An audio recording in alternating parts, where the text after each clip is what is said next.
Eating is one of the most basic and essential needs for people everywhere.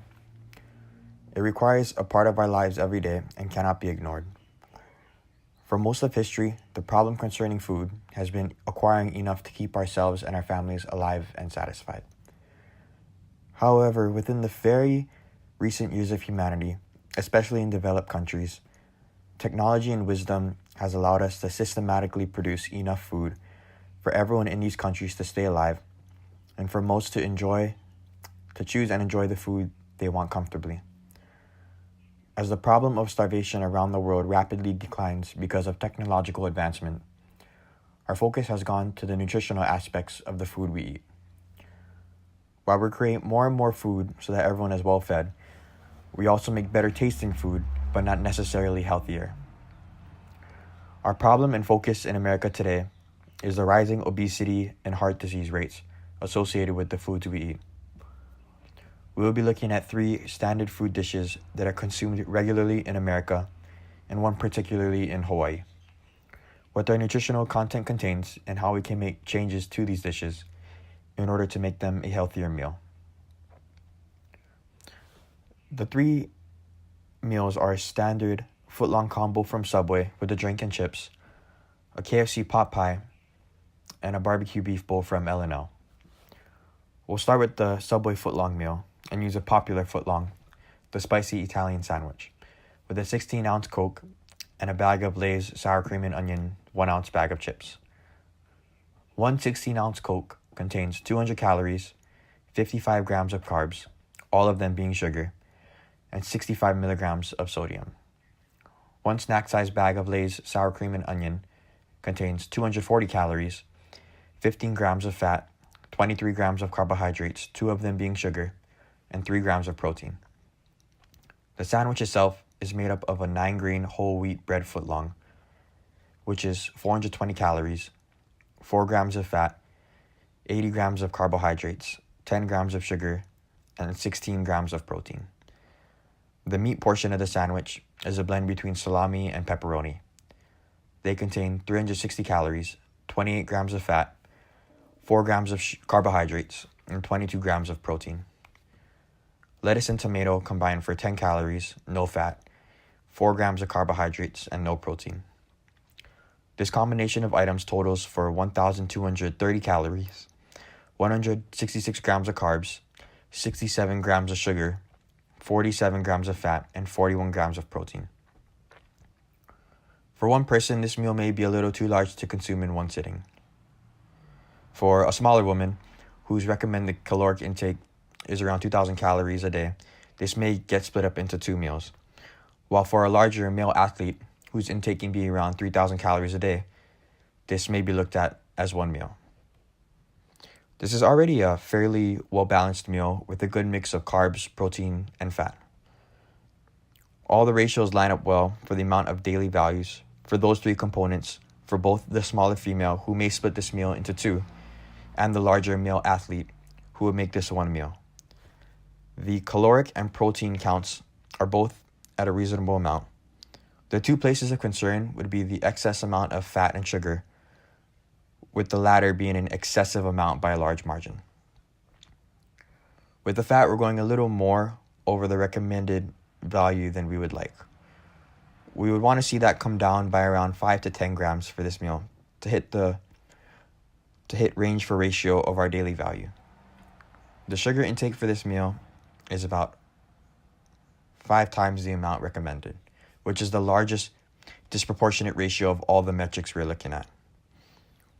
These 2 things would be quickly fixed when changing out just a couple of things for the meal, because the unbalanced ratio of fat and sugar is being primarily caused by the chips and soda being consumed. The fat from the chips and the sugar from the soda. We would replace the Coke with a 16-ounce Gatorade Zero Orange, which contains 5 calories, 0 sugar, fat, or protein.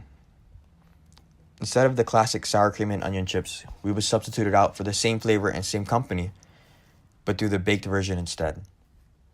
The baked Lay's sour cream and onion snack bag contains 120 calories, 21 grams of carbohydrates, 3 grams of fat, and 2 grams of protein. After switching out the chips and the soda. After switching out the chips and the soda for the alternatives mentioned, the nutritional count has been adjusted. 915 calories, 35 grams of fat, and only 10 grams of sugar. With just these two switches, we've adjusted the minor unbalanced ratio of fat for the meal and have now brought it at the daily recommended. The huge issue with the excess sugar is now also within the limit. And the byproduct of lowering these two things also lowered the total overall calorie count, which implies that we removed empty calories from our meal that had zero positive nutritional value. This meal now meets all daily reference value and also contains plenty of micronutrients that can be found within the variety of healthier ingredients in the sandwich. The second meal is the KFC pot pie. The pie contains 720 calories, 41 grams of fat, 25 grams of saturated fat, 60 grams of carbohydrates, 5 grams of sugar, and 26 grams of protein. The bulk of the recipe is made up of chicken stock, milk, chicken fat, pieces of chicken, peas, carrots, and the breaded pot pie tin crust. Another meal that has a good variety of macronutrients and other vitamins and minerals from the vegetables and meat. A good sized meal as well, with a reasonable amount of calories and a low number of carbohydrates, especially the sugar. The one area of concern is the high amount of fat, and particularly the high amount of saturated fat. These high numbers are primarily due to the chicken stock and milk, which are both high in fat and saturated fat, and comprise a heavy portion of the meal. In order to lower the amount of saturated fat in the recipe, we would substitute the broth portion of the meal with non-fat replacements, which are possible. When remaking the pot pie, we would use fat-free cream of chicken soup and skim milk for the broth portion of the pie.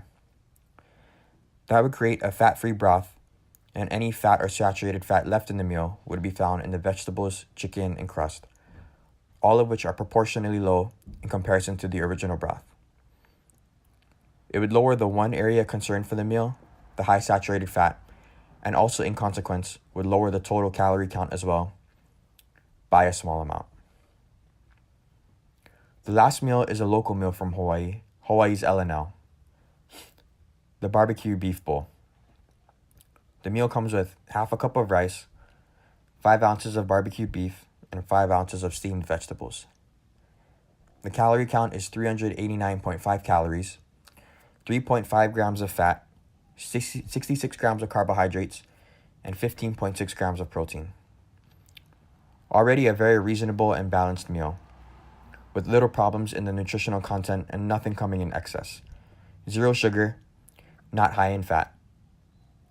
It might be a little on the smaller side, but in proportion to the minimal amount of fat and sugar that it contains, it's a very good choice to go with nutritionally.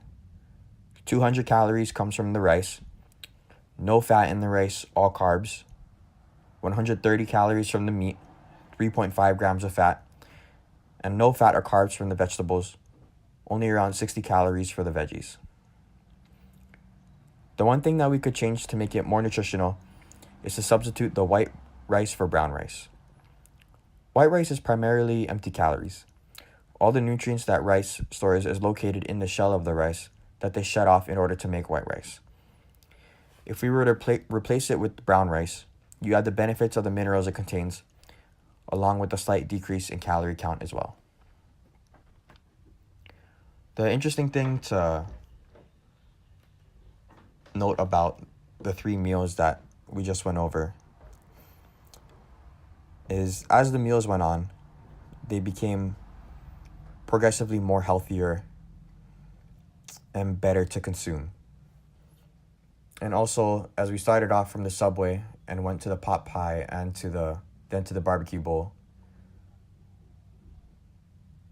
they also became less processed and less artificially flavored. For the barbecue bowl, all it was rice, the barbecue beef, and the vegetables. The pot pie had a few processed things with the chicken stock and the crusting and maybe the milk. And for the Subway, primary thing was the chips and soda that made it unhealthy.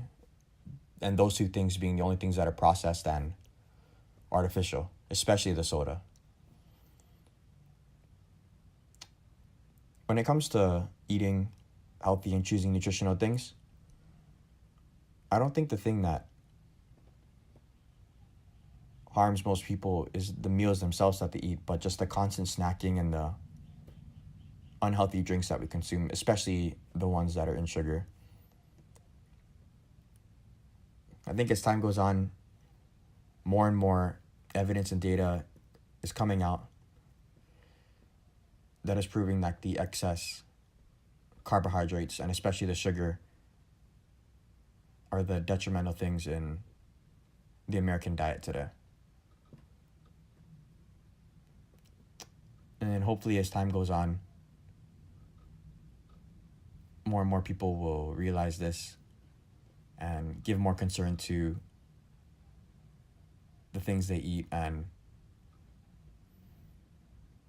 what they consume. Thank you for listening, and I hope you enjoyed the video.